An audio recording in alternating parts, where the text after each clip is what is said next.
दोनों के 2-2 रेफरल्स बचे हैं। 179 3 विकेट पर 265 रन और चाहिए जीतने के लिए। कल की जोड़ी ही बरकरार है, मैदान पर डटी हुई है। कोहली 49 पर है, अपने अर्धशतक के करीब है, ऑफ स्टंप के बाहर।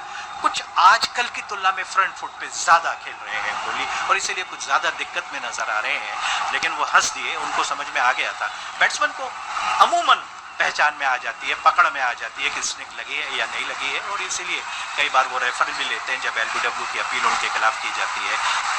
Well, Kohli has always been a suspect outside the off stump some time back, but he's corrected those and he doesn't fall into that. And next one, this one, certainly an edge.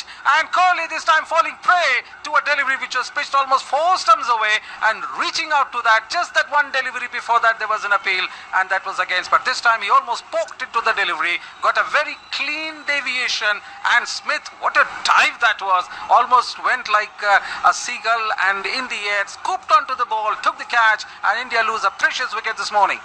अब बोलेंड की गेंद 7वें 8वें stump पर एक कदम हल्का आधा step आगे निकाल कर उसको खेलने की कोशिश की। जिस तरह से WTC में पिछले फाइनल मैच में वो 2 बार आउट हुए थे, आज जैसा कि मैंने कहा जरूरत से ज्यादा फ्रंट फुट पे कमिट हो रहे थे, अपने शरीर से अलग खेलते हैं जब वो फ्रंट फुट पर आ जाते हैं। यही हमेशा उनकी कमजोरी रही है जिसको भुनाया है विपक्षी टीम ने। आज भी वही हुआ, अपने शरीर से बहुत दूर जाती हुई गेंद जिसको आसानी से छोड़ा जा सकता था उसको खेलने की कोशिश की और क्या लाजवाब कैच पकड़ा है स्मिथ ने डाइव लगाते हुए। और यही होता है जब इस तरीके की आपके पास स्लिप की कैचिंग अवेलेबल हो, उपलब्ध हो, तो हाफ चांसेस को भी आप कन्वर्ट कर देते हैं। स्मिथ को समझ में नहीं आ रहा था गेंद किस ओर जा रही है, किसी को नजर नहीं आ रहा था, उसको दबोच लिया, पूरी लंबाई में डाइव लगाते हुए।